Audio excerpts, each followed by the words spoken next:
നമസ്കാരം. ഞാൻ doctor Rajitha K Ajeesh, Ayurveda ഡോക്ടറാണ്. കൂടെ തന്നെ തെറാപ്യൂട്ടിക് യോഗ ട്രെയിനർ കൂടിയാണ്. ഇന്നത്തെ എപ്പിസോഡിൽ നമുക്ക് എഴുന്നേറ്റ് നിന്നുകൊണ്ട് ചെയ്യാവുന്ന ഒരു സ്പൈനൽ ട്വിസ്റ്റ് പരിചയപ്പെടാം. നമ്മൾ മുന്നിലത്തെ എപ്പിസോഡുകളിൽ ഇരുന്നുകൊണ്ട് അല്ലെങ്കിൽ ഒരു ഹാഫ് സിറ്റിംഗ് പോസ്ചറിൽ ചെയ്യാവുന്ന ഒരുപാട് ട്വിസ്റ്റിംഗ് പോസ്ചേഴ്സ് പഠിച്ചു കഴിഞ്ഞു. നിന്നുകൊണ്ട് വളരെ സിമ്പിളായിട്ട് ചെയ്യാവുന്ന ഒരു സ്പൈനൽ ട്വിസ്റ്റും അതിൻ്റെ കൂടെ തന്നെ സൈഡ് ബൈ സ്ട്രെച്ചിങ് ധാരാളം കിട്ടുന്ന ഒരു മൂവ്മെൻറ്റും പരിചയപ്പെടാം. നമുക്കറിയാം, സ്പൈനൽ ട്വിസ്റ്റ് നമ്മുടെ ഡെയിലി റൂട്ടീൻ എക്സസൈസിൽ നിർബന്ധമായും ഉൾപ്പെടുത്തേണ്ട ഒരു വിഭാഗമാണ് സ്പൈനൽ ട്വിസ്റ്റ്. നമുക്കറിയാം, നമ്മുടെ സ്പൈൻ നന്നായിട്ട് എല്ലാ വശത്തേക്കും നന്നായിട്ട് റൊട്ടേറ്റ് ചെയ്യുകയാണെങ്കിൽ മാത്രമേ അതിൻ്റെ ഫ്രീലി നമ്മുടെ നട്ടലിനുള്ളിലൂടെ വരുന്ന ഒരുപാട് നെർവ്സ് നമ്മുടെ ശരീരം മുഴുവൻ വ്യാപിച്ചു കിടക്കുന്നു. അതുകൊണ്ട് തന്നെ ആ നെർവ്സിൻ്റെ ശരിയായ രീതിയിലുള്ള കണ്ടക്ഷൻ യാതൊരു തടസ്സവും കൂടാതെ അതിൻ്റെ പ്രവർത്തനങ്ങൾ ശരിയായി നിർവഹിക്കണമെങ്കിൽ നമ്മുടെ നട്ടലിൽ അതിന് മൂവ് ചെയ്യാവുന്ന എല്ലാ വശങ്ങളിലേക്കും നന്നായി ഫ്രീ ആയി മൂവ് ചെയ്യണം. അതുപോലെ അതിൻ്റെ study posture, erect posture maintain ചെയ്യുകയും വേണം.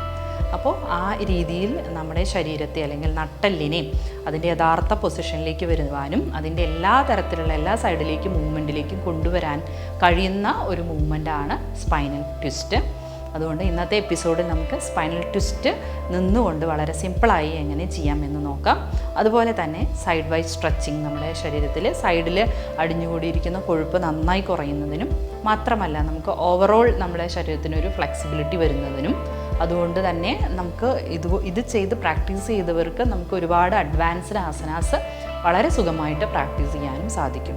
അതുകൊണ്ടൊരു ബിഗിനർ ലെവൽ എന്ന രീതിയിൽ യോഗാസനാസ് പ്രാക്ടീസ് ചെയ്യാൻ തുടങ്ങുന്നവർക്ക് വളരെ ഭംഗിയായിട്ട് ചെയ്യാൻ കഴിയുന്ന രണ്ട് മൂവ്മെൻറ്റാണ് ഇന്നത്തെ എപ്പിസോഡിൽ നമുക്ക് കാണാൻ പോകുന്നത്.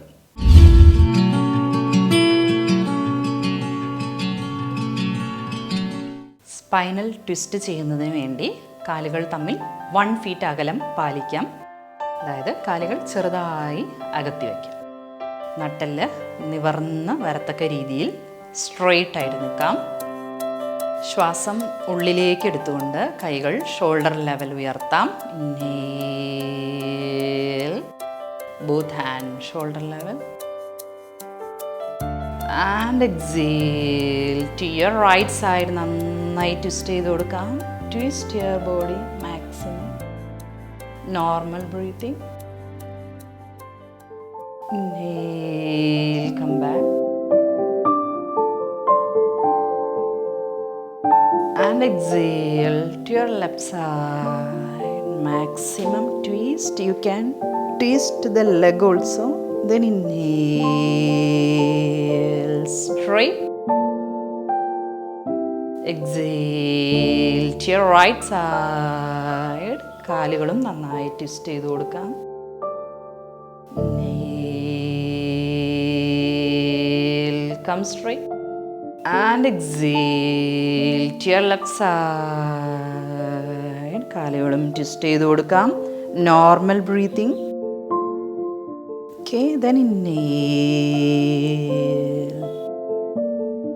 Come straight. And exhale down your hands.